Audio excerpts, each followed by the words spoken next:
Good morning, everybody. Captain Al speaking live and in person. Got stuck in a loop there. Played that twice. We're all here today for the Subsonic Flight Training course Familiarization. It's kind of a pre-course briefing, if you will.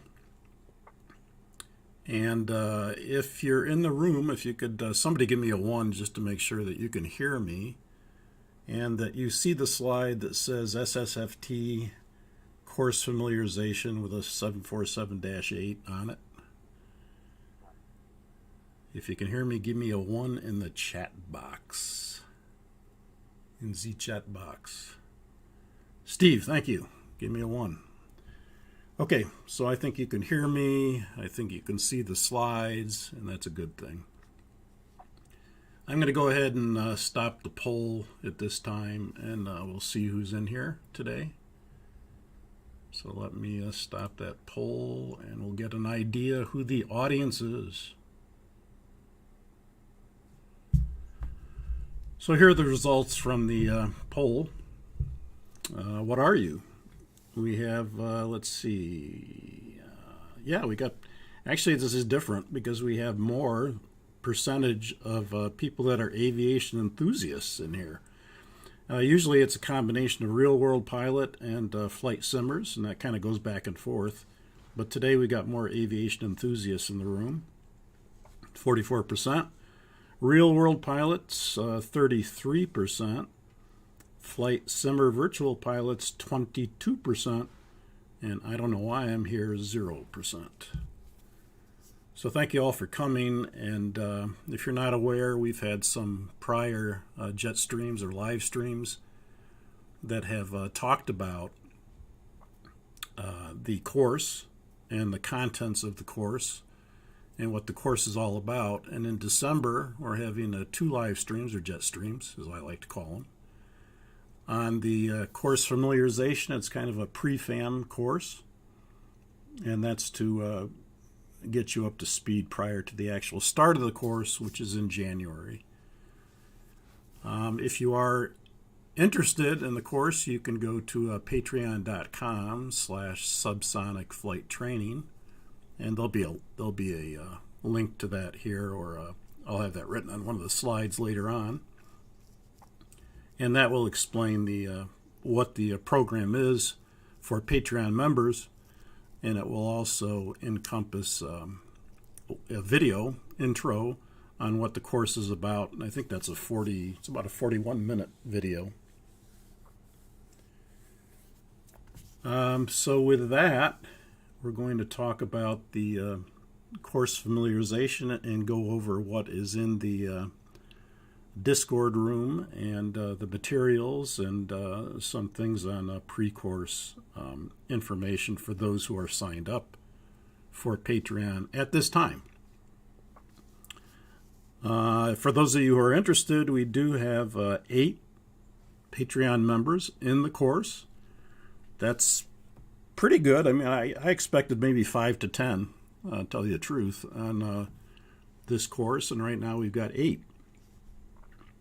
And they go in order of joining: Jeff, Antonio, Trevor, Ferdinando, Steve, Jose, Mark, and Mikal. And it's quite an international audience, which is something. We've got people from the USA. We've got somebody from the UK. We've got somebody from France. We've got somebody from Portugal. We've got somebody from Italy. Let's see. And we've got, I believe, Slovenia. So, 8 people, and I think there's, 6 different places here that the people are from. So, truly an international Patreon membership so far.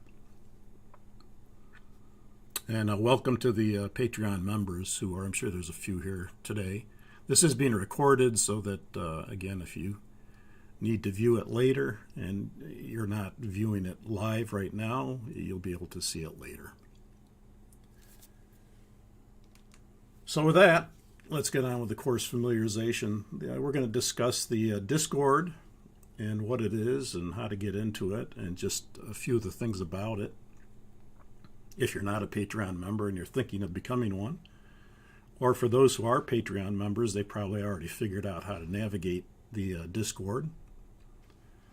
We're going to look at the course materials and what the course materials entail. And then we'll look at the course manuals and become a little bit familiar with what's in those manuals. For the full captains, we'll look at digital study guide and what it is and the construction of it. And then we'll get into a normal procedures introduction, which is kind of a pre-course preparation for the course that begins in January. Not Slovenia, Slovakia. Yeah, I knew I was wrong. I thought it was, and I couldn't remember. Slovakia for Mikhail. Yeah, thank you. I knew it was something, and I thought, is it Slovenia or Slovakia? I couldn't remember. Thank you, Mikhail. And then at the end, we'll do any questions that you have. So when you join Patreon, there will be three tabs. This, by the way, comes from Antonio. He sent me this because I was asking for input when you join Patreon. I said, how do you know to get to Discord? Because I don't know. So he sent me this. He did a screenshot of this and sent it to me. And it basically has three tabs: a home tab, an about tab, and a membership tab. And if you click on the membership tab, it'll take you to your membership page. And then at the bottom of that page, there is a Discord community link, and that connects to Discord.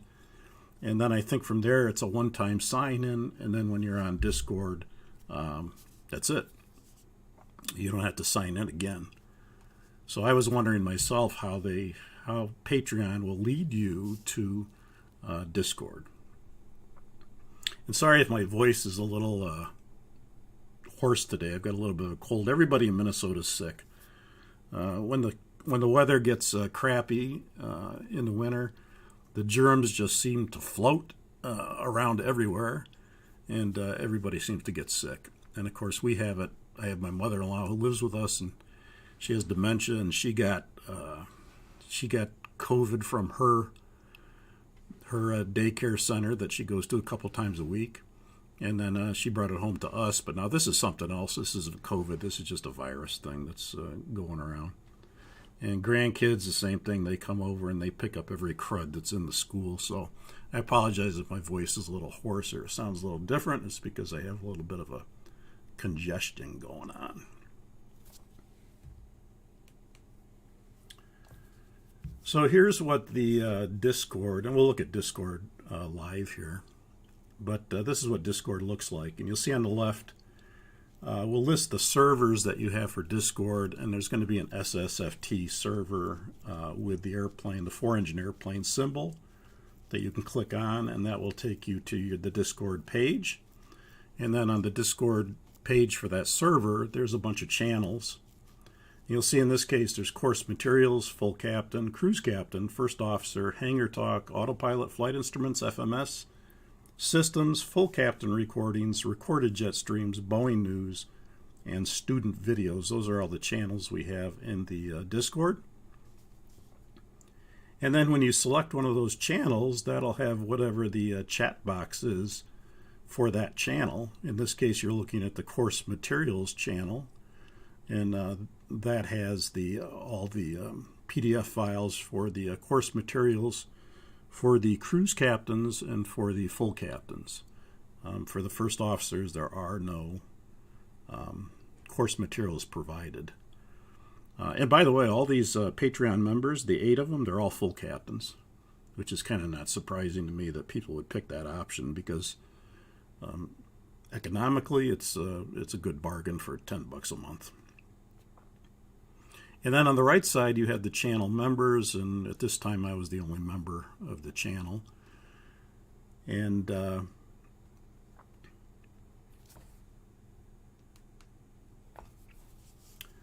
we'll go live and look at Discord here in a second, but let's talk about this first, and then I can get the screen up for Discord and the all the course materials as well. We'll go over at the same time. So for the cruise captains and the full captains, you get all the course materials that are listed in Discord. And that includes a lesson overview and lesson objectives, a lesson flight plans, a lesson event syllabus, lesson maps and numbered events. And just a note on that, I am redoing that. I finished it. And so all those lesson maps and numbered events that are in there now are going to be replaced. And you'll see why. I think I made them better, clearer, less cluttered, let's put it that way. PMDG Boeing checklist will be in there. The SSFT checklist, even though we're not going to use that in the course, I provided it just out of interest. If you wanted to see what other airlines sometimes do with a Boeing checklist, this is an example of that. It's actually the old Northwest Airlines checklist, and then it was modified by me, and then I just call it the SSFT checklist. And but a lot of times airlines will take the Boeing checklist and say, okay, well, before takeoff check, flaps, 10 or flaps 20. Well, some airlines will say we want to add a little more than before, than flaps. So they'll add to it. Or the pre-flight checklist, they say, well, it's 4 items for Boeing, but we want to back up what the guy did from memory. So we're going to add a bunch of things to confirm that, he's done his scan flow properly and that he's checked those things. So Boeing is kind of the absolute minimum checklist, but then airlines will say, well, based on our airline, we want to add this and this and this and this. And based on their history and their accidents and their incidents and things like that, they'll add to the checklist. Again, we are going to use Boeing checklist for this course because everything is an offshoot of Boeing, like I explained earlier. And that SSFT checklist is just there for your reference. It's not used in the course at all. And then the SSFT standard callouts will be in that course materials as well.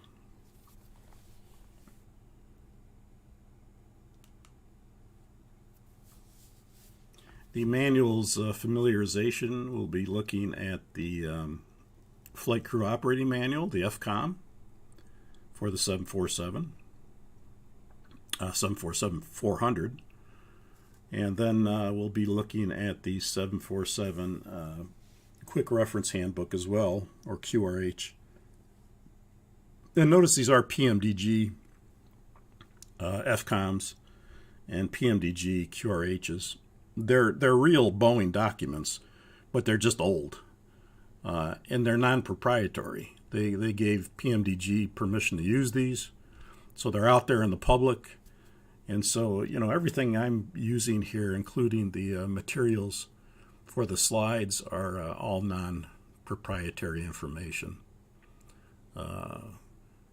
Maybe with the exception of that digital study guide, which, it's a Boeing documentation that I kind of it's a PR documentation that I kind of just modified for our use. So I guess they could get on me for that, but I'm not that worried about that. I could always take that down if we have to, if somebody were to say anything, like lawyers. But everything else is non-proprietary information, including the manuals here. Again, they're PMDG manuals. If you guys have the PMDG models, you probably have these manuals, and you don't necessarily have to get them from the Discord. So we'll be looking at those two manuals, the FCOM and the QRH from PMDG. And again, they are included in the Discord section of the course materials.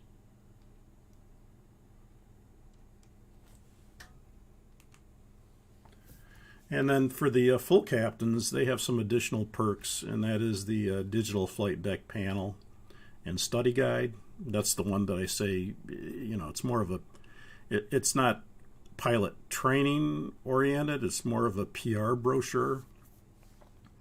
And so as a result, I figured I could use that and not really modify it that much. So I consider that kind of non-proprietary. The flow pattern block diagrams I made up, one for the 747-400, one for the 747-8. So those are a good, in addition to the FCOM, when you look at normal procedures, you could use those flow pattern block diagrams as well. And then there's a 747 question bank and answer sheet. It's 200 questions total, and then the answer sheet has all 200 answers to those questions.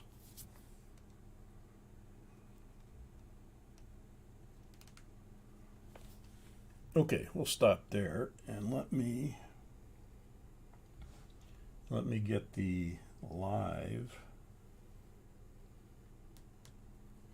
Let me bring this down. Hang on one second, as I can see this better if I bring it down to the one of my other monitors.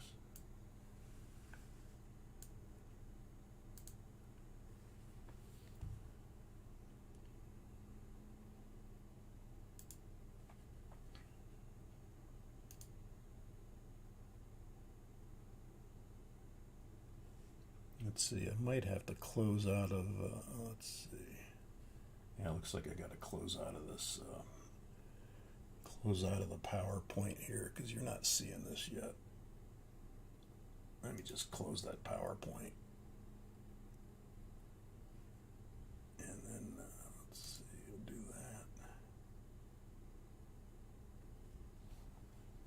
that. Stand by.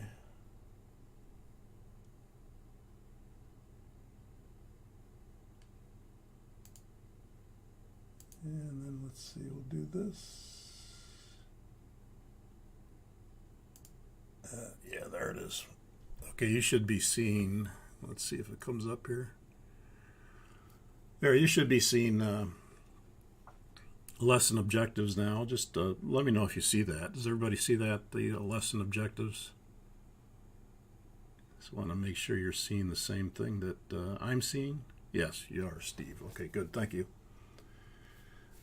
So we'll go over the course materials first, and then we'll look at Discord after that.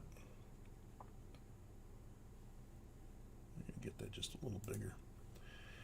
So in the Discord, there are course materials, again, for the cruise captains and full captains. And there is a section that will include lesson objectives and lesson overview. Let's just use period 4 as an example here. They're listed in bullet points, and the lesson overview is just the basic overview of the entire lesson. And then specific lesson objectives will be following that, in this case for lesson 4, of what we're going to be doing on that lesson and what the objectives are for that lesson in terms of the learning events that take place. So you have for Flight Simulation 1 through 10, you have lesson objectives and lesson overviews for each of the lessons. Then, of course, you'll have a flight plan. And the flight plan, again, this is for lesson 4. Yeah, let's see, let's do that. And in the absence of a real flight plan, because we, obviously we could use a real flight plan, but that would be a lot to generate. And usually at airlines, sometimes they do use real flight plans, and they make them more realistic that way. At Boeing, we didn't. We used primarily a format like this, where you had the route performance. The basic information is there to give to you. And in past years, airlines used to do it like this as well.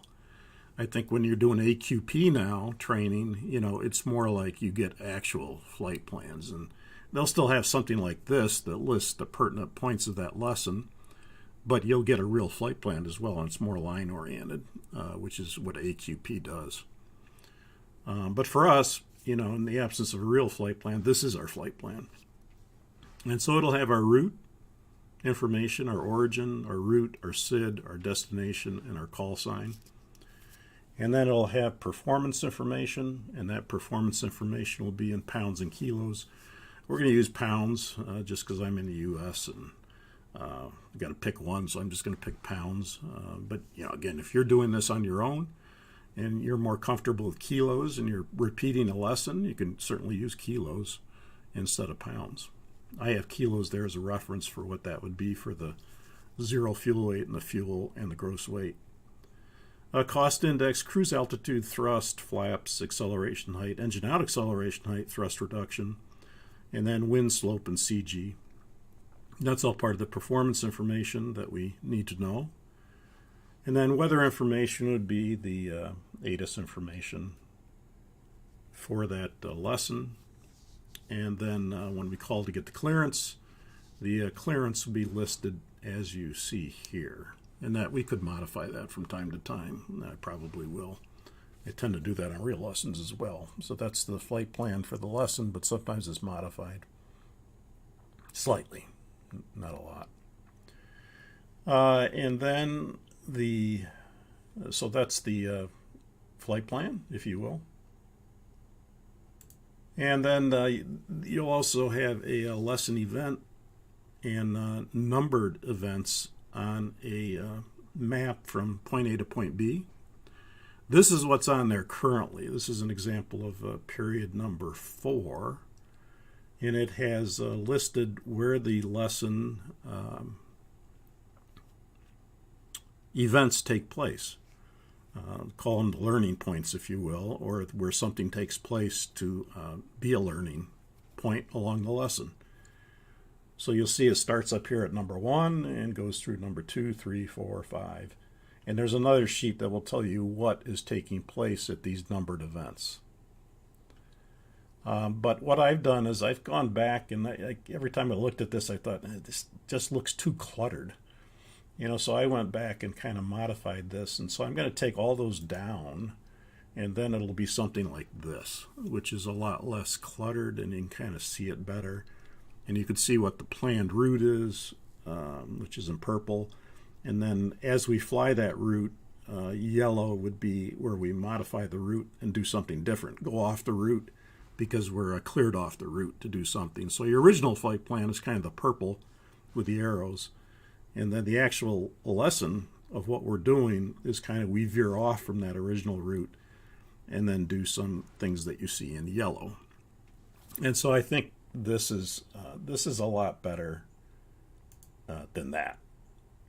I just got I got rid of all these waypoints and all these airspaces and stuff like that. The more I looked at it, the more I didn't like it, and I did that. So there's going to be 12 new lesson event maps that will be put in. They're not in there yet, but they'll be in there in the next day or so. And so make sure for those current Patreon members, make sure you download those as well, and you can chuck the other ones.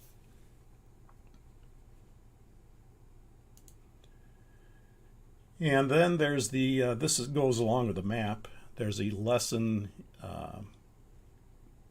events for each of those numbered events.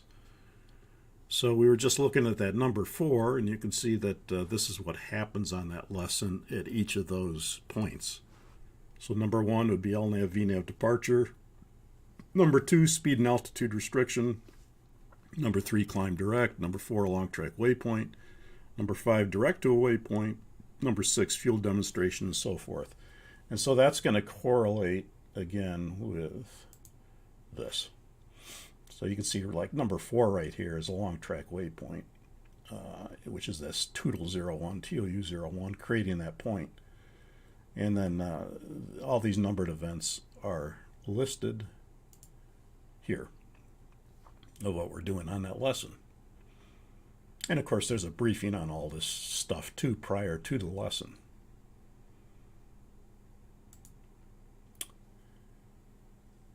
Then we'll kind of take a look here at the, well, let's go over the course materials first. Let's look at the Boeing checklist.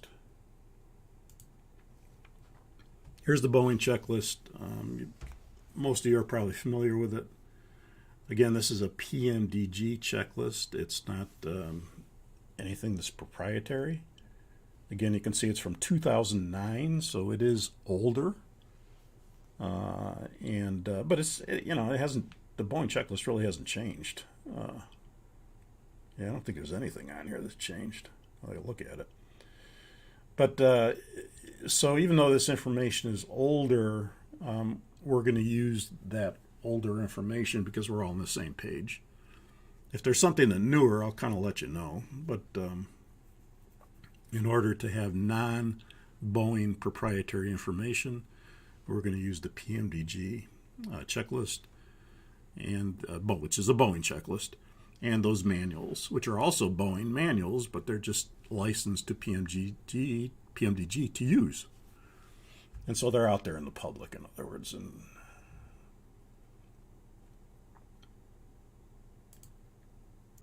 And here's the document for the SSFT callouts. And you can see there's one for an ILS approach, one for a non-precision approach. There's standard callouts for takeoff, and then there's standard callouts for missed approach. And so that's in the course materials section as well.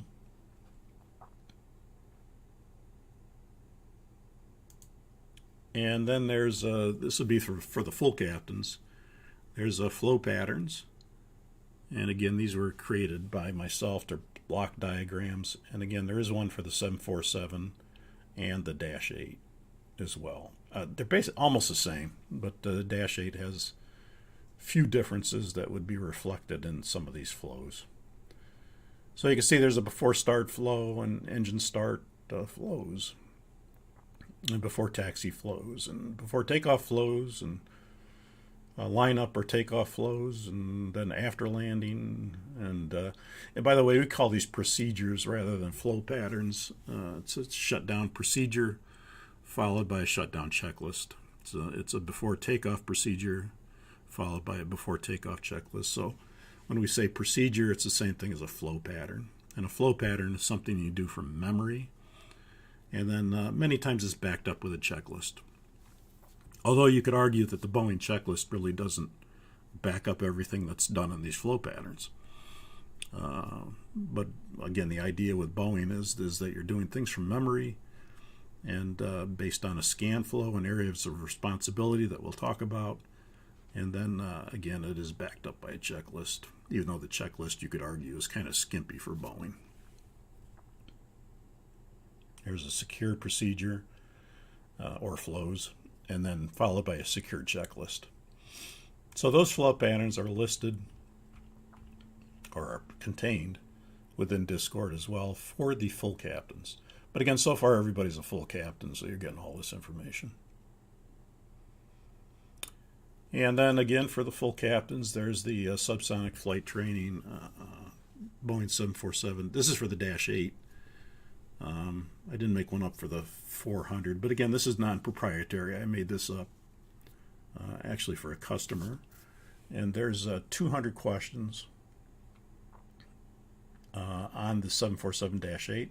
A lot of it will apply to the 400 as well. Some may not, but most of it will. And then there's an answer sheet for the those questions as well. And that we don't care about. Let's go to the FCOM. Here's the Flight Crew Operations Manual. The Flight Crew Operations Manual is comprised of you've actually got 2 volumes of the FCOM. You've got Volume 1 and Volume 2. And Volume 1 consists of the title page, the preface, limitations, normal procedures, supplemental procedures, and performance in-flight information. That's kind of Volume 1. And then Volume 2 would be all your systems. So, the majority of the book is probably contained with Volume 2 because that lists all the systems. Air conditioning, pressurization, pneumatics, engines, EPU, electrical, hydraulics, fuel, things like that. So what we're going to be concerned, and notice there is a warning right here where you see I think you might see my pointer. Yeah, you see my pointer right here. This warning, again, it's because it's a PMDG document, it's warning you not to use this manual or any of the related materials in any way in the operation, use of, maintenance of any aircraft. And again, you can see the warning over here too.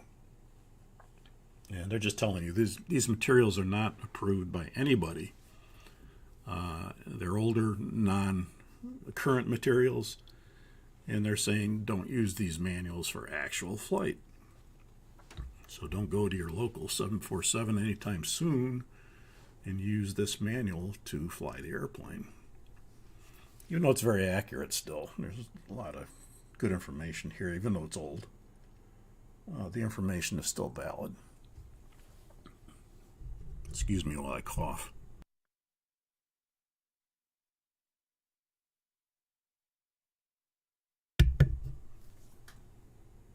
Okay. So within the Flight Crew Operations Manual, or the FCOM, the section that we're going to be interested in initially is the normal procedures section.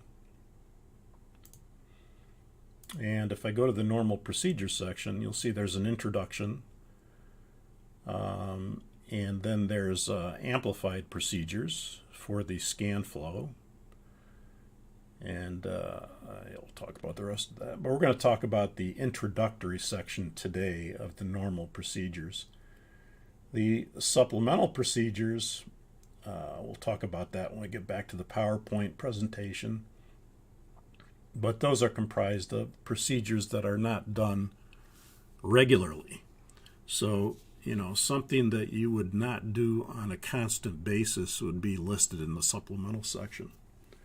Performance in flight would be all your, and usually there's depending on the manual, in this case there's a kilogram section that's FAA, and there's a pound section that's FAA. Well, this is FAA and JAR, and then there's a pound section that's FAA. So this would be all your, information to get for your, things like your slippery runway computations, your flight with unreliable airspeed charts, your holding pattern charts, your gear down charts, all things like that. All your information would be in here. 2-engine inoperative information, 1-engine inoperative information is all listed in performance in flight.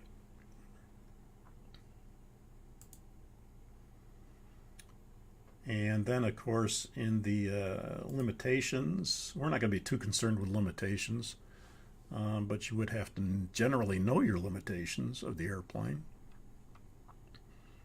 And that would supply all the limitations section would be here. And there's at one time you used to have to be responsible for all this stuff, and now for Boeing what they did is anything that is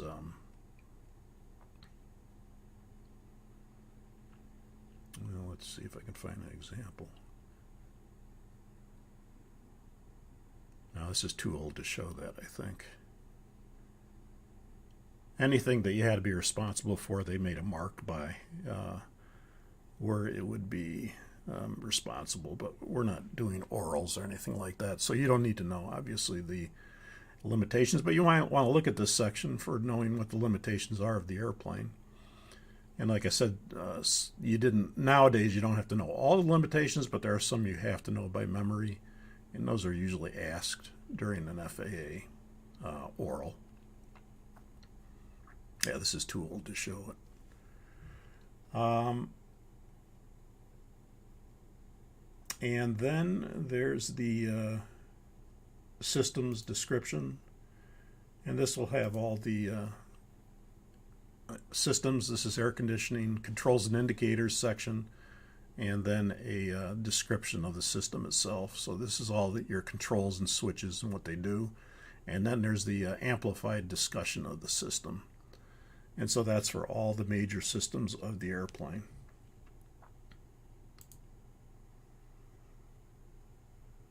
Go back to the title page. Let's get that. So those are the sections of the FCOM. The title page, the preface, the limitations, the normal procedures, the supplemental procedures, and the performance in flight. That's volume 1, and volume 2 is the systems description when you look through that. And again, what we're going to be most interested in initially will be the normal procedures section of the Flight Crew Operations Manual. QRH is also non-proprietary. It's the PMDG QRH. Again, so it is older. It's from 2009, just like the FCOM was. And just a brief introduction on that. You've got a quick action index. These are items that require fast action. And they're not necessarily memory items. Some are, some aren't. We'll talk more about this as we get into non-normals. And this is where you, right on the front of the book, you could find the quick action if you needed it. So if you had a engine auto start problem, you could go right to that checklist by going to section 7.3.4. Nice thing about a digital checklist like this, which you don't have in the 747-400, you have a book, and it's a spiral bound book, and then you would have to flip to that section 7.3 and 7.4. You'd have to flick to that. But for example, if you had airspeed unreliable and you did the memory items and you're done with the memory items, then you could go right here to the airspeed unreliable checklist in section 10.1. But in the digital, all you got to do is click it and it goes there, which is great, for digital. But in the airplane, you don't have digital. Of course, in the Dash 8, you have an electronic checklist, which is better than digital. But for us, we have links that can click right to the section of the checklist, so that's kind of nice. Let's go back to quick action index. And then just past that, you have a non-normal checklist for ICAS messages. And you notice these are all caps. They're all capital letters. So as a result, all of these items will be ICAS messages. And they're in alphabetical order. So if you got an ICAS message on your alert screen on primary ICAS, and you go to the appropriate, you go to this non-normal checklist ICAS message list, and then you look it up in alphabetical order, it will take you to the appropriate checklist section to go to. And so this is and again, all capital letters, which tells you that it's an ICAS message that you're looking at here. And you'll notice there's some are carroted, some are not carroted. A carroted message would simply mean that it's a crew awareness item. It doesn't necessarily have a procedure associated with it. In other words, it's not going to have step 1, step 2, step 3, step 4. But it'll tell you what it is, but it's just mainly for crew awareness more than anything else. So anything that's carroted is that crew awareness. Anything that's not carroted will have procedures associated with it, and when you go to that checklist, it will have those procedures. So for example, if you had a engine failure and you want to go to that procedure, this procedure would have certain steps associated with it. Sure enough, you can see here there's 1, 2, 3, 4, 5, 6, 7. And there's steps associated with it.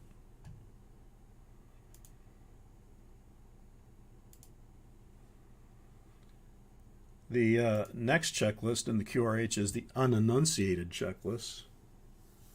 And this unenunciated checklist would be things that are not ICAS messages, because not everything has an ICAS message associated with it. If you lose 2 engines, there's not an ICAS message that says two engines out or 2 engines in op. There's nothing that tells you that. You know you have 2 engines out, but there's no checklist that tells you that. So as a result, these are things like that you go to when you don't have an ICAS message, but something's wrong. For example, if you need dump fuel, there's nothing that tells you an ICAS message that says, hey, dump fuel.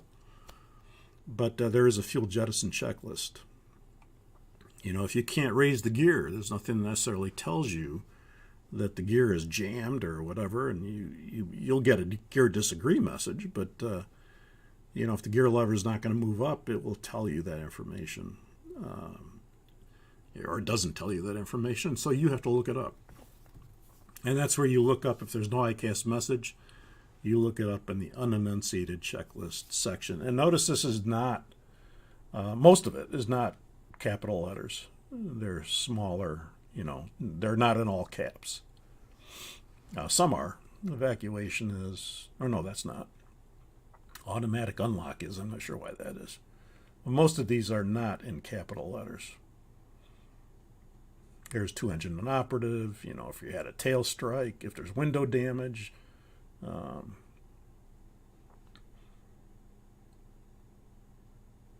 you can see that, again, we'll go more over this. I don't want to get too involved in this now. You also have, in the third section here, is an alphabetical checklist. And this goes by alphabetical order in terms of what is considered a unenunciated checklist and an ICAS messages. So you're going to see everything here. So if you're not sure what section to go to, you just go to the alphabetical index, and that lists everything. So for example, anything that's large caps, like you see here, is an ICAS message. Anything that you see that is small caps is going to be an unenunciated. See, like here, like engine in-flight start.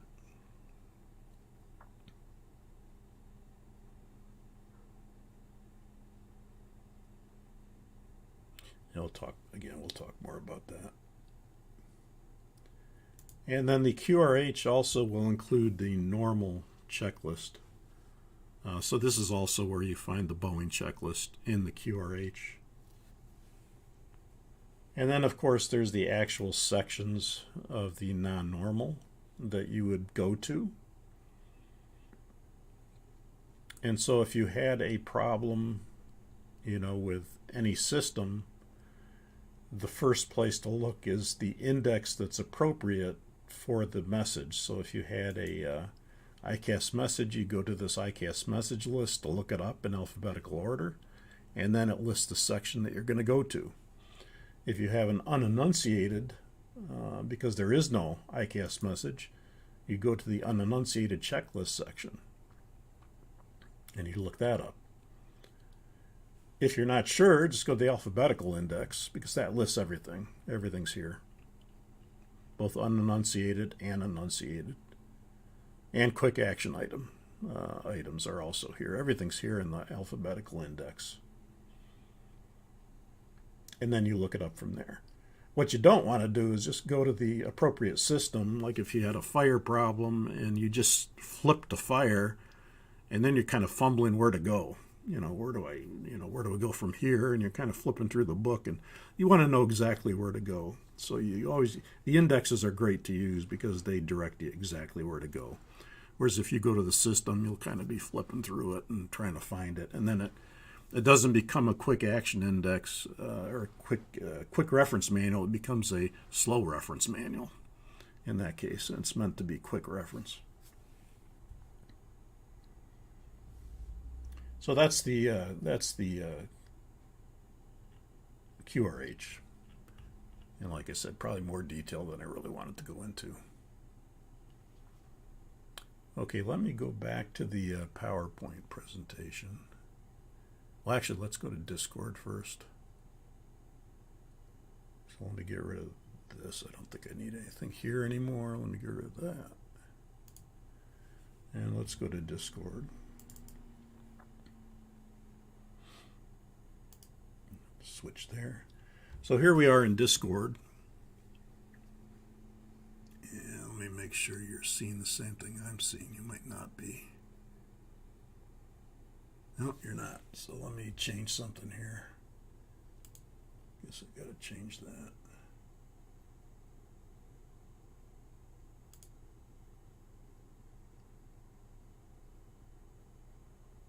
Stand by while I try to change this.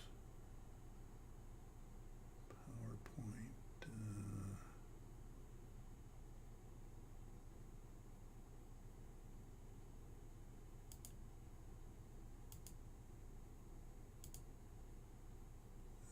not seeing that for some reason. Hey, stand by while I try to figure out why this isn't showing up. Actually, I'll take it over here, I guess, and figure it out later. Let me put this on the screen. Let's go to middle, lower. Yeah, you'll see it now. Okay, now you should be seeing it. This is the Discord. And you'll notice that the Discord, let's see. Stand by, I'm going to move the microphone so in case because I'm going to have to lean over here to another monitor to see this.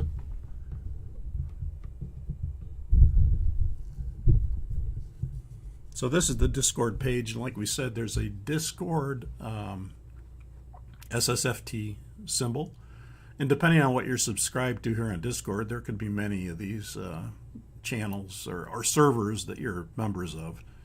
But in this case, you can see I had a few that I had used before, but I've taken them off.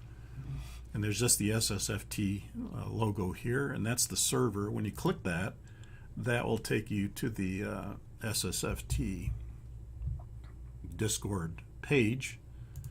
And then within that page, you have these channels, all these channels listed. And as we said, it's course materials, full captain, cruise captain, first officer, hangar talk, autopilot, flight instruments, FMS, systems, full captain recordings, recorded jet streams, Boeing news, and student videos. And so we're in right now the course materials section, and you'll see that in the course materials section, these are all your course materials in PDF format. And you'll notice it's a little, you got to scroll through this whole thing. One thing that can make it easier is you see where I pin these messages. It says Captain Al pinned a message to this channel, see all pinned messages. If you click that see all pinned messages, then over here on the right side, you'll see all the messages kind of come that are pinned.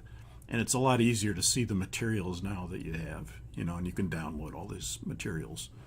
So for example, this is part 1 of the lesson maps and lesson numbered events. This is what I'm going to change.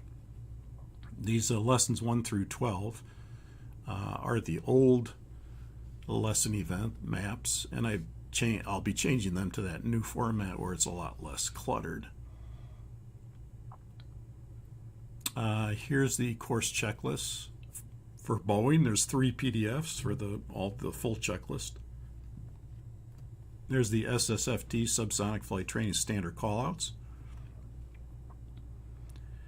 There's the QRH to download. Here's the lesson events, the numbered events that are listed for your map display and what the numbered events mean on the map.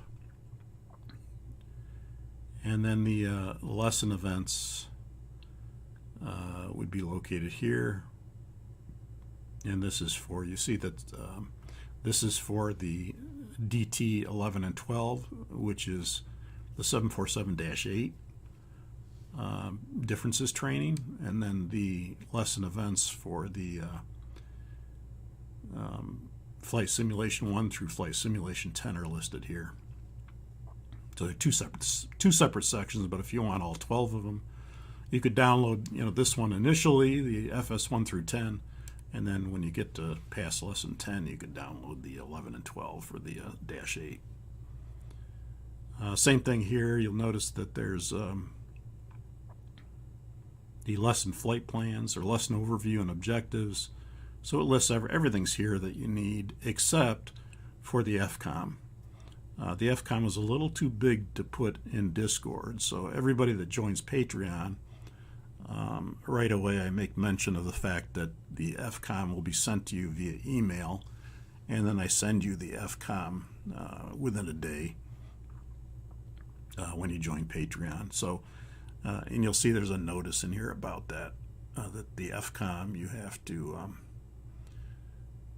request by email. or I'll give it to you. You don't have to request it. I just know I need to give it to you. So you can see here it says, note your flight crew operating manual, FCOM, for the 747-400 includes normal procedures, supplemental procedures, limitations, and systems. Because of the size, email me at, and then I list my email address. Well, you really don't have to do that. I'm going to send it to you. When you join Discord, I know that you don't have this, and I'm going to send it to you. But if in the event I forget, there's my email address, so you can email me. But it'll normally come to you at that same day or the next day. So again, everything's in here except for the FCOM. The full captain materials would be here, and again, these are the downloads for the full captain materials. And so again, you'll see that if you want to see it easier, just go to all pinned messages, and then you see that it's easy to see them all here that are listed. And this is where you can find your information for the study guide brochure, and for the flow patterns, and for the questions and answers, and everything that the full captain is entitled to would be here in the full captain section. Cruise captain, again, and there's a note here saying basically that all the course materials for the cruise captain are in the course materials channel. So I didn't put them in this channel. You can just go to course materials, and that's all your course materials. And then first officer, it's the first officer channel. There's a hangar talk channel. You can see here already there's been some interaction between myself and Antonio regarding this video on a landing in Anchorage by a UPS crew. And then there's autopilot and flight instruments and FMS and systems. And this is where you can go to this particular section in order to ask a question on that particular system if you choose to. That's everybody is allowed to go into those. The only ones that are limited to membership would be the full captain and the cruise captain, obviously. And the recorded videos would be just cruise captain and, oh no, I'm sorry, that's everybody. That's first officer, cruise captain, and full captain in the recorded jet streams. And then the full captain, of course, has the videos, for the bonus videos of one per month for systems or non-normal procedures. So that'll be listed there. And the only people that have access to that is the full captains. And then Boeing News, you know, there's stuff here that I kind of update every day or a couple days to see if there's any Boeing news out there. And then I put it on this page. Now you can see here this is pretty sad. The end of an era as the last production 747 comes off the line. Put down here, very sad. End of an era. And then student videos would be down here if you do your homework. And so that's Discord's very easy to get to. Again, it's got the server, the channels, the chat area where you can type in and chat. Who has access to it? You can see here the full captain, cruise captain, and first officer all have access to the student video channel here. And then members would be on the right side here. So you can see that Captain Al is on, Ferdinando is on, Talon is on, and then offline would be Antonio, Fox Mike, and Trevor are all offline, but the members would be listed here. And as I said earlier, we have 8 current Patreon members in the course. Okay, let's get back to the PowerPoint, and I'm going to go ahead and close this out. And then I can get back over to the screen where I can see if there's any comments to stand by.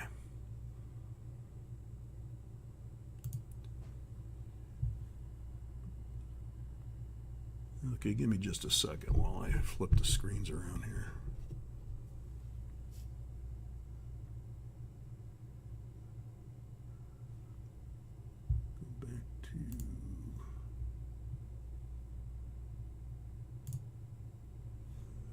let's see.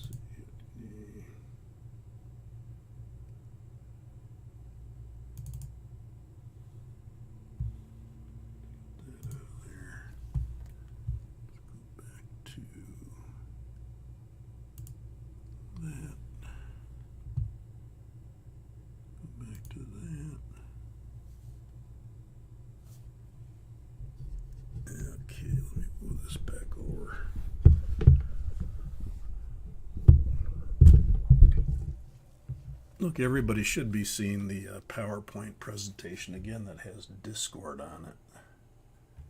I think you're all seeing that.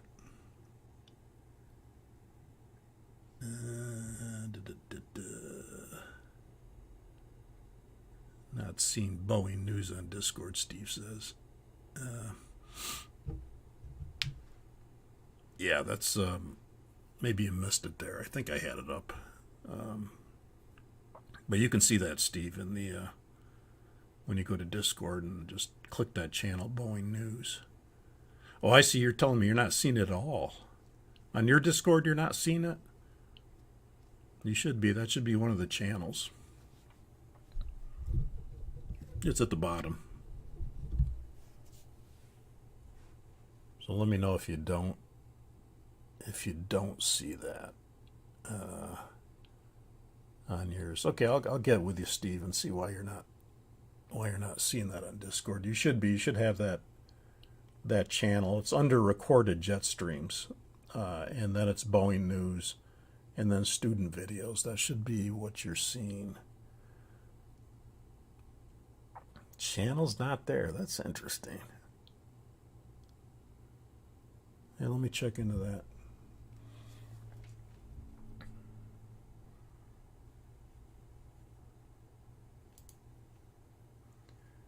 Okay, so that's the course materials that we looked at. And we looked at a brief introduction of the manuals. And we looked at that information. So there is an FTD PC study guide for the 747-8. And it consists of a brochure that you can put together, basically. And it will have several pages associated with it. And it'll have a front and a back. And there's digital files that will be in the Discord that you can download and then print them out if you choose to do that. You can print them out in color. And you can put them on cardstock if you wanted to, however you want to do it. Or you could use them individually. You don't have to necessarily print them out. You could just look at them. But the book would look like this, where you have a front page, and that would have the Subsonic flight training logo, and it would tell you that's a supplemental training aid. And when you open the front page, if you flip it over, this would be the back page. And then if you take the pamphlet and you open it, you'll have a 747 -8 panel on the left side. On the right side, you'll have a normal checklist operation discussion along with a simulator that's there. And then if you take that page, where the simulator is, and you flip that page up, it would then look like this, where you have the top, the overhead panel of the -8. And then you'll see that there'll be a little half panel here. And then if you flip that half panel to the right, it'll now look like this. And then if you take this page, where it has the runway, if you flip that page down, then you'll have the overhead panel. You'll have the forward instrument panel, and you will have the center pedestal and the right side here of the first officer's flight instruments. And then if you take that left page that has the 747-8 picture on it, and you flip that page to the left, then you'll have the complete brochure open. So these are the various pages that the brochure is associated with. And again, there's a front side. This is the front side unfolded. And then there's a backside that's also unfolded in this case. And you can see this is kind of how you construct it too. These two pages would have to be upside down in order to get them in the right orientation. This top page here and this bottom page. And what I do is in the Discord, I have these all listed by numbers, file numbers, so that you can easily reference them. And in this case, T equals top, F equals front, and B equals bottom, but each of these are listed. For example, this page would be 1F, this page would be 2F, now the top here would be 5T, the middle would be 3F, the bottom would be 6B, and this little half page would be 4F. And then on the back side, you would also print all these pages out. And then these would be listed as file numbers. And of course, this page you'd have to cut in half, obviously. And then these pages would go back to back, basically.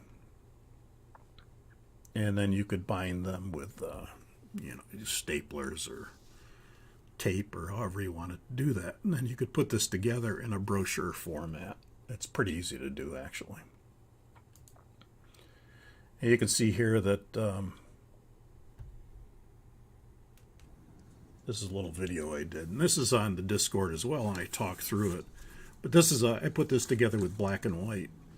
And all I did is print all these out, put them back to back, stapled them together. And then I put the brochure together, as you'll see in that last picture that I showed you. And so it's very easy to do with the files that are listed. There's that little half page. I've got that a little bit out of sequence, but that's fine. You can put it together however you want. And that's what it looks like when it's fully open. This didn't take me long to do it all, about 5 minutes. And if it's in color, it would look a lot better. If it's in cardstock, it would look a lot better. But however you choose to do it. Again, you don't have to make this at all if you don't want to. And then you go ahead and can fold it up. You can see I took a little half page in. I took the bottom up. I bring the top down. And then I'm bringing that far left page in. And then you've got the 2 pages there where it's open to the brochure, and then you can close the brochure and you've got 1 page. So it makes a nice little handy study guide that you can make. Again, up to you if you really want to do that or not, or you could print the pages out individually and use them individually as well.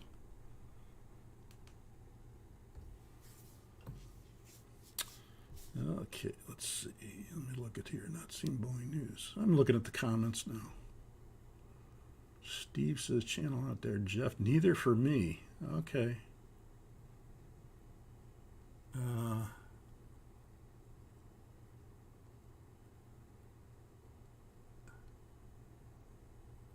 Oh, yeah. You're not seeing my slides. I can't see your slides. Okay, stand by. It's, yeah, hang on.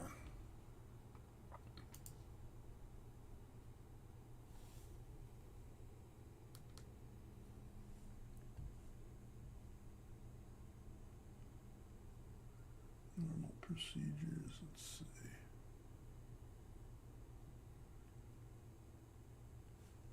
Let me do this. Standby one, I'm trying to fix that where.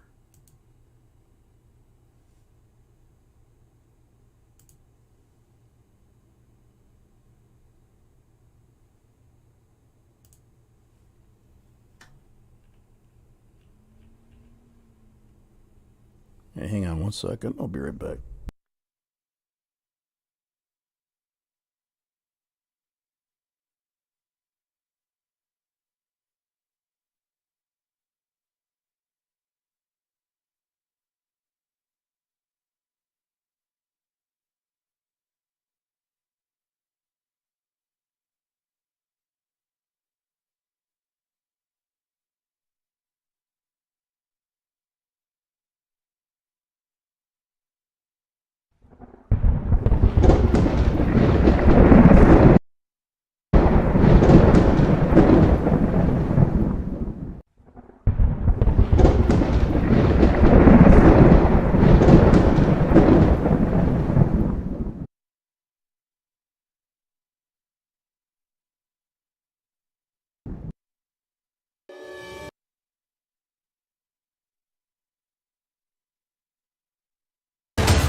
Okay, I'm back. Sorry about that.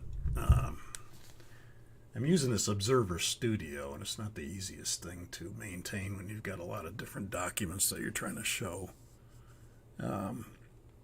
Where did I leave off? Where did you not see my slides? Did you see this when I went through this FTD PC study guide? Did you see that, or were you not seeing that? I can do that again if you didn't see it.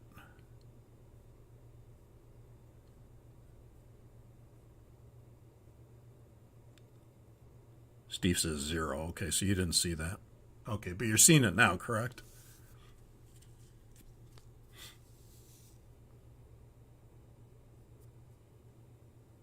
Yes, okay. All right. Yeah. I'm not sure who all's on here, so I'm gonna do this again. I know you don't need it, Steve, probably, but I'll do this again just in case there's somebody that's watching this that isn't familiar with this. So again, I apologize for that. If you didn't see this, try this here. Okay. So I'm just going to point this out. I'll go through this real quick. The study guide, when you go through it, there is a front page. There's a back page. When you open the guide, this is what it looks like. There's 2 pages, -8, and a normal checklist operation discussion there, along with the simulator. If you take that page, the simulator page, and you flip it up, it looks like that, where you've got the overhead panel for the -8. If you take this little half page here and you flip it to the right, then you'll have the first officer's panel here, part of it. And if you take this runway page here and you flip it down, now you'll have the overhead panel, the forward instrument panel, the center pedestal, and the right side of the first officer's panel. And then if you take this page and you flip it to the left, you'll have the whole brochure open. And that's what it looks like with the front unfolded. And as I was saying, you can put those pages on a heavy cardstock or poster board, wherever you want. You can put this together. You don't have to put it together. It's up to you. That's what the back side looks like, and this is how you should put it together. These pages will be, back to back, front and back put together, and then, attached however you want to attach it, staples or whatever. And then this is what the back would look like, and you have to put it upside down this page and upside down this page in order for it to work out. And then all the files that are in there are labeled by numbers. And so it's easy to find the file. And this is how you should put it together. 1F next to 2F, 5T on top of 3T, that little half page 4F next to 3F, and 6B, and that's the front of the guide. And then the back of the guide would look like this. And again, these would be page to page, right? The front side and the back side together, upside down, upside down. And that's very easy to put it together. And let me just make sure you're seeing this. Yeah. And this is just a little video of me putting together the brochure myself. I had already put it together. I printed it out in black and white. I stapled it together, and then I folded it up according to the, guide instructions. And you can see I just take that page, flip it up. There's the overhead panel. Take the bottom page, flip it down. That's the rest of the forward instrument panel and center pedestal. Take that little half page and flip it over. That's a little out of sequence, but it works. And then you have the whole guide there. You can see. So you can see if you had this in color, it'd be a kind of a nice little brochure to use as a panel. That also has flow patterns on it and things like that. And then folding it up, you can see just take the little half page first. That's the way I did it. And then take the bottom, flip it up. Take the top, flip it down.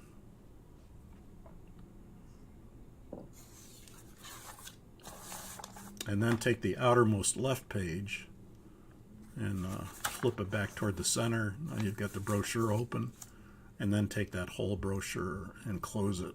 And then you've got the book, if you will, the pamphlet. And I've got this in Discord. There's a video on it. I talk through it. But that's how you put the study guide together. So let's go through that.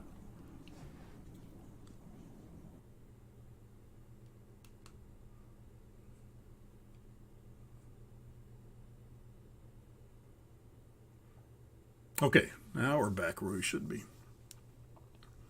So we're going to talk about normal procedures, and that'll kind of end things up today. And we're looking at the Flight Crew Operating Manual. So when you get that manual, if you look in the Normal Procedures section, which is Chapter NP, and NP.11 is the introductory section, and that's the section that I'm getting this material from that we're going to talk about today to wrap things up. So this is Normal Procedures, Philosophy and Assumptions that they go over. It's kind of a preamble for the Normal Procedures section.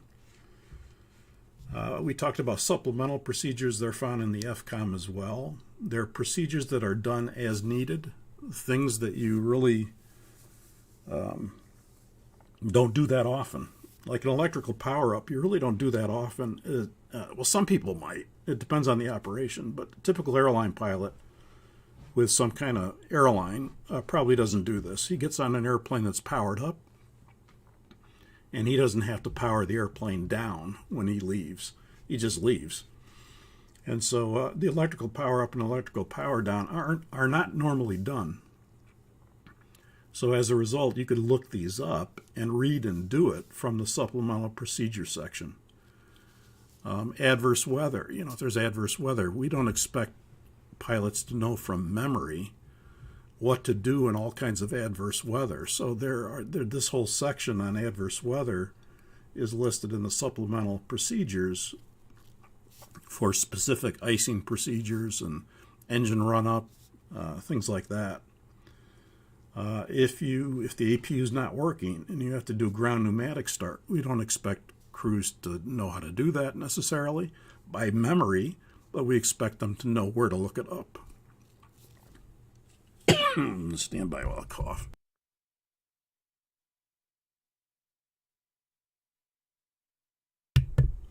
And then after you push back, if you have to do a crossbleed start, again, how do you do that? You don't do that every day. So these are all listed in the supplemental section of the FCOM.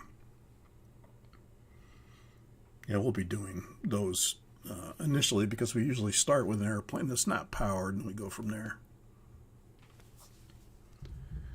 Now, normal procedures will assume that all systems are operating normally and that we have full use of the automated features, meaning LNAV, VNAV, the auto throttle, and the autopilot, and autoland they list.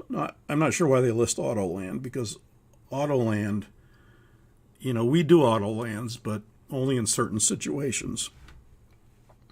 We'll do an autoland if it's required of the airplane to do an autoland because it hasn't done one in a certain period of time. And so they'll kind of tell you need to do an autoland. If it's a Category 2 approach or a Category 3 approach, those are used with the autoland system. But actually, in normal operation, we don't autoland. We land the airplane manually. And so, most pilots will manually land the airplane. In fact, if you're going to do an autoland, you'd have to advise ATC to keep the area clear, the critical area clear, and it'd be actually more trouble than it's worth if the weather's clear VFR and you want to do an autoland. But occasionally that happens because they want it logged that the airplane did an autoland. So an autoland is used under certain specific situations, but in normal operation, it's not an autoland, it's a manual land. So I kind of put asterisks by that because it's kind of like, well, that's not necessarily true only under certain circumstances. But we do assume that we're going to use all the automated features and normal procedures: LNAV, VNAV, auto throttle, autopilot. And normal procedures will also assume that we coordinate with the ground crew before we pressurize any hydraulic system, before we move the airplane, and before we move any flight control surface, especially if you're at the gate. If you intend to move a flight control surface, you wouldn't want to do it if you're still at the gate.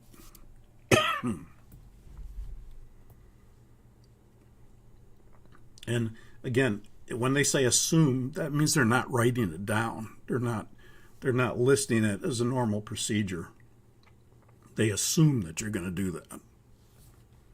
So again, these assumptions are made because they don't necessarily have it written in.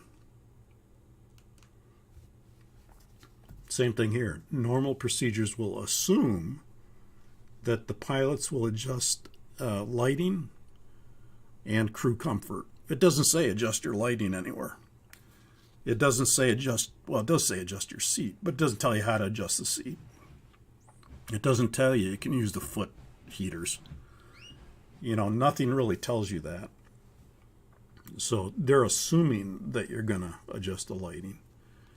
And usually where you do that is right after the electrical power-up procedure. Before you do the rest of the cockpit setup, you want to make sure you got lights so you can see. So you're going to adjust your lighting at that time. But it's not going to tell you, hey, adjust your lighting now.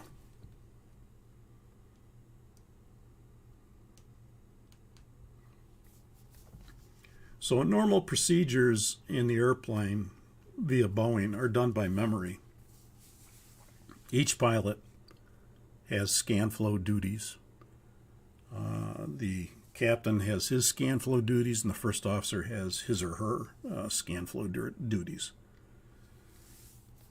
In that section, in the introductory section, it says the scan flow sequence may be changed. Yeah, kind of. I put in parentheses there, kind of, and small. In other words, yeah, it could be changed. Everything has to be checked. Let's put it that way.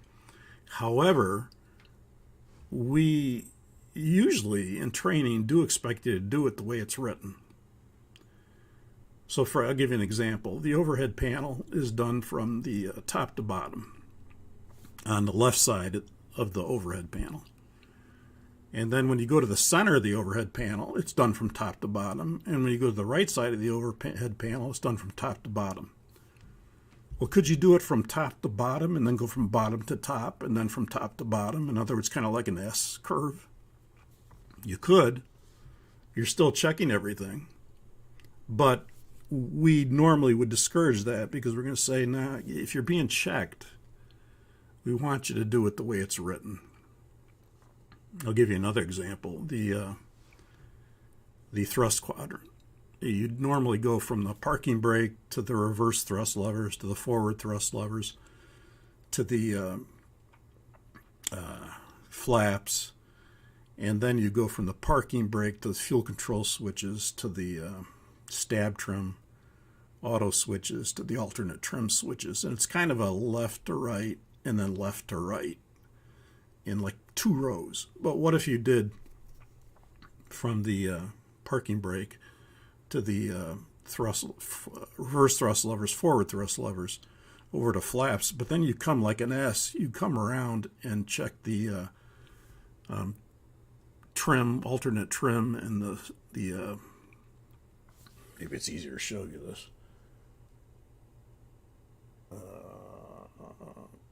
But anyhow, I'm doing it in an S pattern rather than a left to right pattern.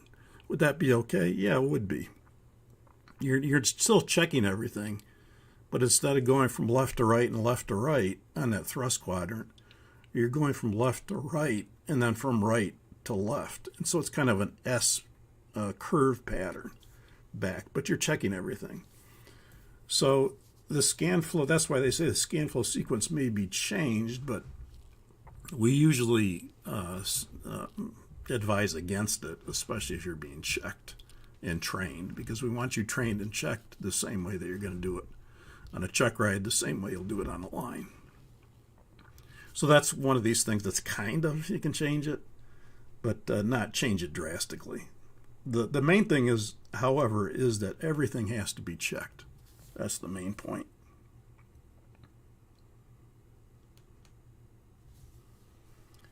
The normal procedures, philosophy, and assumptions also assume that circuit breakers are not reset or pulled without maintenance approval, and that's on the ground or in flight. We aren't going to arbitrarily pull a circuit breaker. And if one is popped, we aren't going to arbitrarily push it in. And that, again, in flight, that could be bad without maintenance approval. On the ground also. So we'd have to, contact maintenance control as far as whether we can do that or not. And maintenance may say, yeah, go ahead and pull this circuit breaker. Like at the FMCs, give you an example of that. The FMCs, if they were to trip off for some reason in flight, both of them, left and right, it's happened before. And, you call maintenance and they say, well, go ahead and pull FMC left circuit breaker and pull FMC right circuit breaker. Let it sit for 10 seconds, then push it back in. Well, that usually restores both FMCs. But could I have done that myself? I might know to do that myself, but I can't do it myself. I have to get maintenance approval to pull any circuit breaker. But that resolves the problem. And that is a real world problem that has happened before to people. And that's a case where resetting the circuit breaker works great. For some reason it tripped off. You reset it, they come back. But can I do it on my own? No. I have to have maintenance, know it's what you're pulling and why you're pulling it, and they have to approve it. Pre-flight and post-flight duties are divided by captain, CA, and first officer, FO. And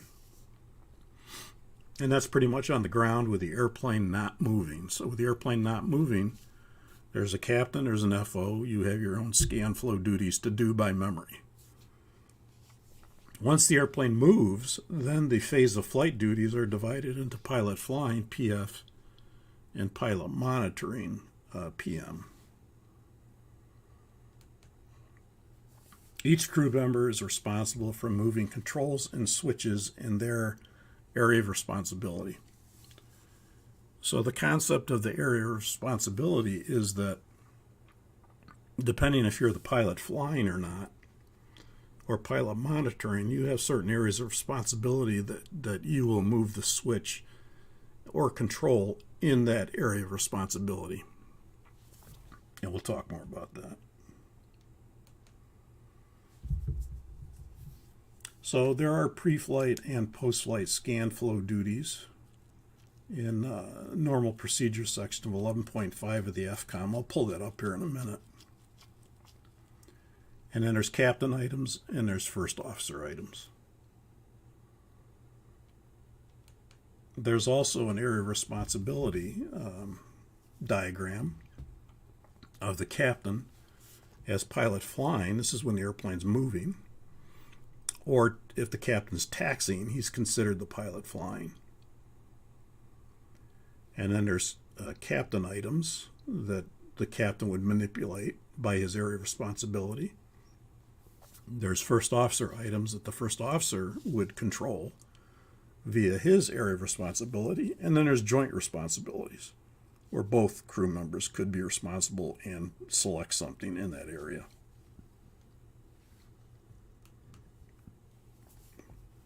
And then there's a diagram if the first officer is the pilot flying and the captain is the pilot monitoring. Then in that case, with the first officer flying as pilot flying, or if he's taxiing, which isn't usually the norm, but some airlines allow the first officer to taxi, so because there is a tiller on the other side. So as a result, there'll be captain items that the captain would manipulate. There'll be first officer items that the first officer would manipulate. And there'd be a joint responsibility for both pilots. And these diagrams are listed in the FCOM. And I think I'll go back to them, actually. Let me get through this PowerPoint then, because I don't want to have to go away again and maybe you're not seeing the slides again. So I'll go back to that when we're done with the presentation here, and I'll show you where that is. The captain may direct actions outside of the crew member's area of responsibility. And what that means is, he can deviate if we need to in a certain situation that would require deviation. Remember, the captain can do anything. If there's an emergency, everything is, captain's discretion at that point. I'll give you an example of this. Normally if you lose an engine, or let's say there's an engine fire, and it's an engine fire on number 1, the thrust quadrant, the thrust levers, are the pilot flying's responsibility. So if the captain's the pilot flying, he would bring back the thrust lever on number 1 with confirmation from the pilot monitoring. But then the first officer, the fuel control switches, are the pilot monitoring's responsibility. So now the pilot monitoring, who's the first officer, would bring the fuel control switch to cutoff with confirmation from the pilot flying. Well, let's say the airplane's shaking like hell. You got a fire, but you also have severe damage, and it's shaking like a son of a gun. And, the captain, his attention is all on flying the airplane. And he really doesn't want to take his hand off the control column to bring the thrust lever back to idle. You could have the pilot monitoring bring the thrust lever back on his command and with confirmation from both crew members. So that would be a case where it's his area of responsibility to bring the thrust lever at idle. But he really doesn't want to do it now because he's got his hands full flying the airplane. So he could direct the pilot monitoring, bring the number 1 thrust lever back to idle, and then they could both verify it, and then the pilot monitoring could bring it back to idle slowly, and while the captain keeps his hands on the control column. That would be an example of that he may direct actions outside of the crew member's area of responsibility.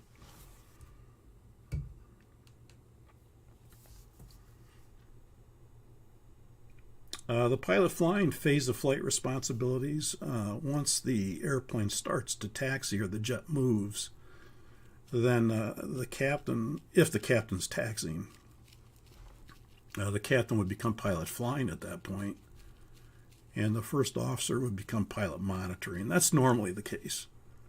But if the first officer were taxiing, then the first officer would become pilot flying, and the captain would become pilot monitoring. But in any case, your phase of flight responsibilities as the pilot flying would be flight path and airspeed control, aircraft configuration, and navigation. You're responsible for, kind of aviating the airplane, keeping control, navigating the airplane. So flight path, airspeed control, aircraft configuration, and navigation is all pilot flying responsibility. The pilot monitoring phase of flight responsibilities would be to operate the checklist in normal and non-normal situations. Communications, that's his job. Tasks that are assigned by the pilot flying. And the all-important monitoring and cross-checking, which would be very important. The pilot monitoring is there as a very diligent and required crew member, because that's the other brain that's looking at things. That's the other brain that's monitoring things, and because you can't necessarily know everything that's going on, and you might miss something. So that person is responsible for checklists, communications, tasks, and monitoring and cross-checking. Anytime you operate the mode control panel, that is the pilot flying's responsibility. If the autopilot's engaged, then the pilot flying can set the mode control panel himself or herself, and then the pilot monitoring would verify what the pilot flying is setting. But if you're hand flying the airplane, then that's a different situation. When you're hand flying the airplane, It's still the pilot flying's responsibility, but he will clearly command to the pilot monitoring what you should set on the MCP, and both would verify. This becomes something that sometimes you see people get into bad habits. One example of that would be a pilot flying that wants to, and he's hand flying, and he wants to reach up and spin his heading bug and spin his speed bug and select a pitch mode, and he wants to kind of do everything himself while he's flying. That's a no-no. You don't want, and it's because usually that's a guy who doesn't know what to call for and when to call for it or how to clearly call for it. So anytime you're manually flying, you need to call for what you want in the MCP, and then both pilots will verify. So you may say, set 5,000, give me flight level change, speed 240. That's a clear command. And then the pilot monitoring will do it, and you'll both verify it. Very important, because it's you see a lot of pilots get into bad habits of reaching up there and doing things themselves when they're hand flying, and that's not how the airplane's meant to operate. And the other guy could be out of the loop at that point, and you're trying to do two things at one time, and sometimes that doesn't work out so well. The CDU, the Control Display Unit. Before taxi, the captain or the first officer can make CDU entries. The pilot flying will normally perform the CDU pre-flight. It doesn't have to be the pilot flying, but usually in training, that's how we do it, is we have the pilot flying do it. It really depends on the crew, because you could have a crew that's a captain, first officer. You could have a crew that's a captain. You could have a crew that's a first officer, and one guy sitting in a left seat. So it really depends on the crew. But normally we have the pilot flying perform the CDU pre-flight, and then the pilot monitoring will go through the CDU pre-flight and verify that all entries have been made. So both pilots have to verify what's in the box.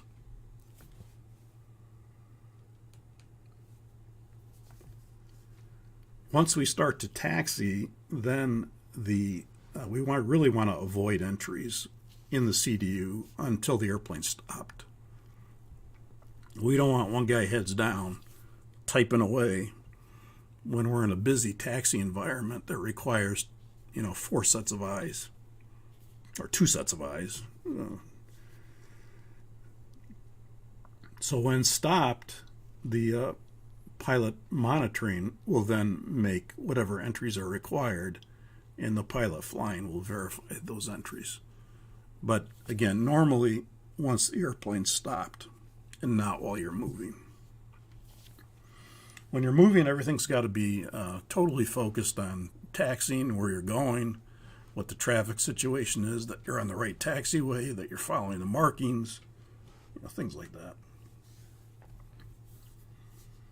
CDU operation above 10,000 feet, normally, but let's take below 10,000 feet first. Below 10,000 feet, we try to keep the CDU entries to a minimum. Usually, you can do everything on the MCP. So if you're below 10,000 feet, the preference is to just do things by the mode control panel, because it's more heads up. Once you get above 10,000 feet, the pilot monitoring will normally make most entries, especially if it's a route modification or something like that, and the pilot flying will verify the entries made by the pilot monitoring. The pilot flying may make simple CDU entries, and that's by, you notice I put in parentheses, airline. Some airlines allow the pilot flying to be the one that operates the CDU above 10,000 feet. and the pilot flying would be making all the entries. That's not the Boeing procedure, and not too many airlines do that. But the normal procedure is that when you're above 10,000, the pilot monitoring would make the CDU entries, and the pilot flying would verify those.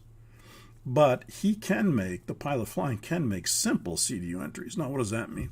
Well, that means things like if he's on the VNAV climb page during takeoff, he's above 10,000, and they get a speed, reduced speed to 290 on the climb. Well, he could, if he doesn't want to do that on the MCP, on the mode control panel, he could do it in the CDU. That VNAV page is kind of his, so he can make a simple entry of putting that speed in, and check it with the other guy, make sure both pilots verify, and then execute it. So he may make simple CDU entries, but if we're given some kind of route modification that a fly heading 270 to join Victor or to join J4 to blah, blah, blah, then we're going to, obviously the pilot monitoring is going to do that. We both do want to verify entries before execution.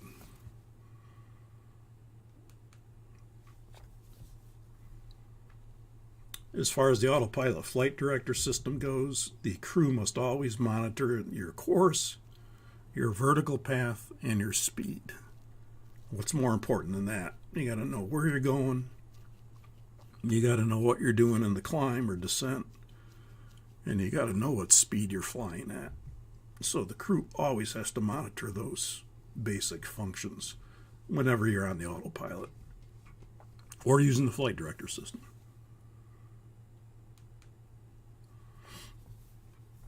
When setting the mode control panel, you should always verify the value that changes on the PFD or the ND. Most things that are in magenta will be things that will be on your PFD and ND, like heading or speed or altitude. When you change something on a mode control panel, it's gonna change the value on the PFD or the ND. And we need to verify those value changes on that instrument. We also have to verify all changes on the FMA, or the flight mode enunciations. So on the top of your PFD, you have flight mode enunciations for auto throttle, roll mode, and pitch mode. And then you have your autopilot flight director system mode of, let's say the autopilot's engaged and you're at command. We have to verify all changes on the FMAs. And this is really what tells you what the airplane's doing. What it's doing in thrust, what it's doing in roll, and what it's doing in pitch. Very important to monitor that on the PFD and verify changes. And we do that usually by calling out those changes as well. I know that as an instructor, when, let's say, the students, something's starting to go wrong, and the airplane's doing something that they don't expect it to do, and you get that sense that something's starting to go wrong. The first place I look is the FMAs on the PFD to see what's he in thrust, what's he in roll, and what's he in pitch. And that usually tells me what's going on very quickly.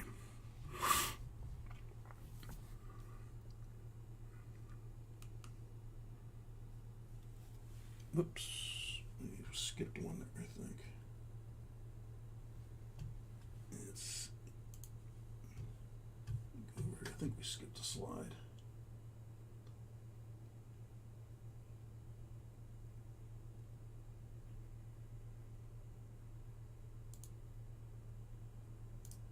Not that one, not that one. Not that one.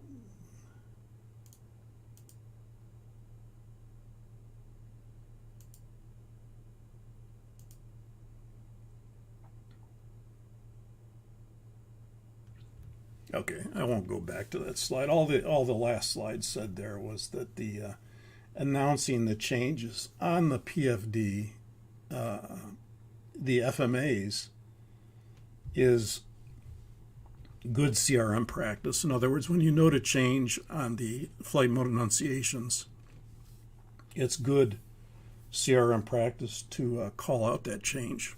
Usually the pilot monitoring is the guy that does that, and the pilot flying will check it.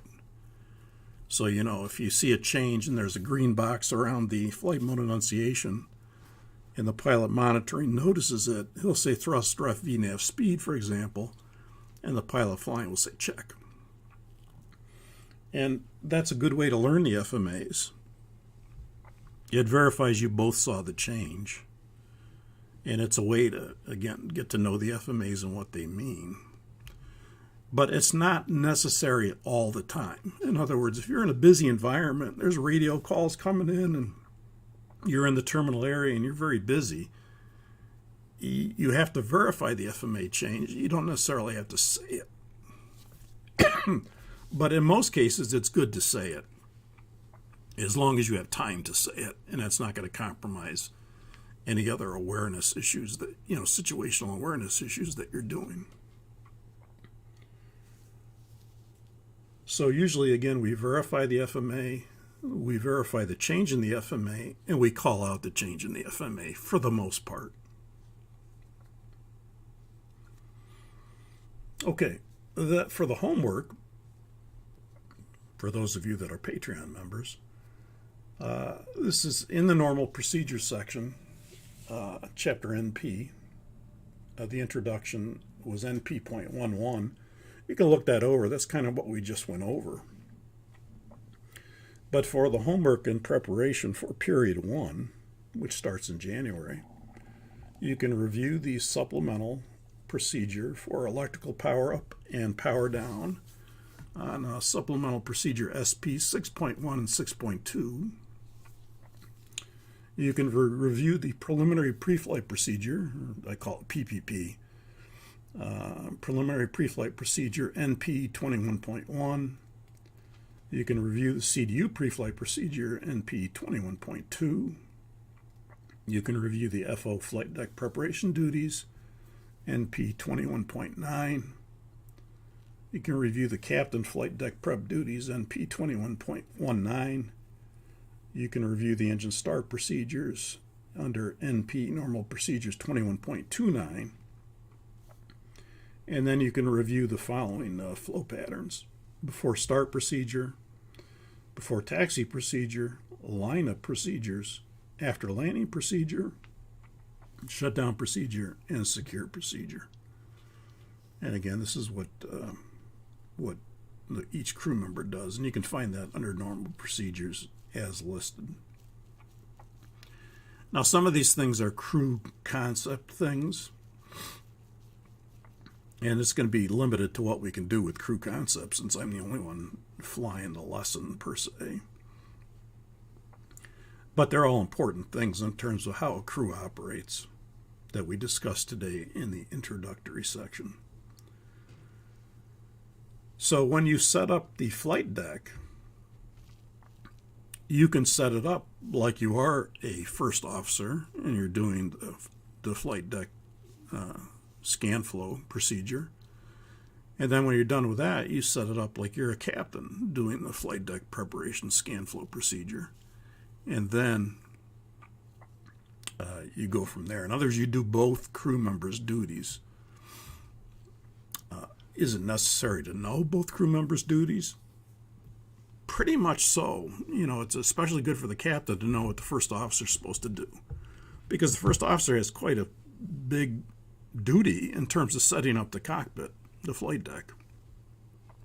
The captain sets up the flight deck much less than the FO does. So do you need to know what the FO does? You should, because then you know if he's missed something. And it's your responsibility to know as captain. So we're assuming that we're going to do all duties when we go through this training course.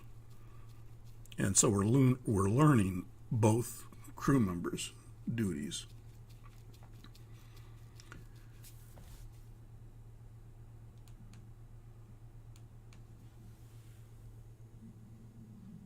Let's see if we can get past this. So here's the, let me make sure this changes first. Yep, there it goes.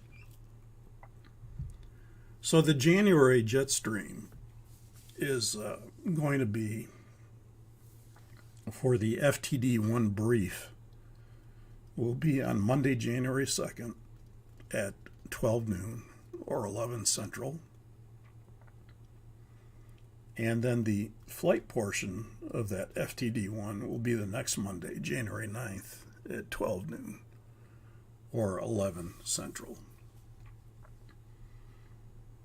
And then every Monday, you can see it alternates. FTD2 brief would be Monday, January 16th at 12 noon or 1100 Central. FTD2 flight would be Monday, January 23rd at 12 noon or 11 Central. The full captain bonus videos will be released every 15th of the month in the recorded, in the captain, full recordings for the captain in the Discord. And then the next one I think will be not the following Monday, but the Monday after that, the first Monday in February, and then it would follow every Monday in February for 4 periods, 2 briefs and 2 flights. Now this time, sorry, my voice is going. These times are not ideal for everybody. I realize that. So it works for, it works for people in the U.S., but if they're working, it doesn't work. If they're working during the day. For people in Europe, it'd be in the evening, which kind of works. But then again, you might be busy in the evening, so maybe it doesn't work. If you're in Asia, it's probably time to go to bed. And so it doesn't necessarily work. So it's hard to find a happy medium for everybody. Obviously, this is fitting my schedule and what I do with my other job.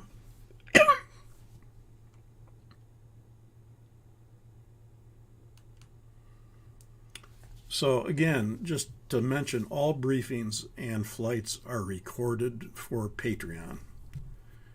The live streams or the jet streams they can be free for everybody, but you have to be there for the live stream. If you can't make it to the live stream, then they will be recorded for Patreon members and put in the recorded section of Discord. You're at absolutely no disadvantage if you do not attend live. You can always view the recorded jet stream, and you're going to get just as much out of it as you would if you're live. You can also ask questions in Discord. There's the chat area here that you can ask questions live. But if you watch the recording, well, then you can ask questions in Discord. And there will be a link to a YouTube unlisted video that will be, not open to the public, that will be in Discord in the recorded Jet Streams channel. And that will allow you to view the recording. The Full Captain bonus monthly videos will be in the Discord Full Captain Recordings channel. And again, that will be released the 15th of each month. So again, I had to pick a time, and the time was kind of what I could work around. And it may work to an advantage for some people, but it could be a disadvantage for other people, but that's why we have the recordings. In fact, I even considered not doing this live stream, just doing it recorded. And so again, no, you're not going to be at any disadvantage whatsoever if you do not attend live. If you want to know more information about the course, just go to patreon.com/subsonic flight training. You can find that information there in terms of the course, and the video to the course introduction is there. It's 41 minutes. You could get more information on what the course entails. And again, that's the link for it.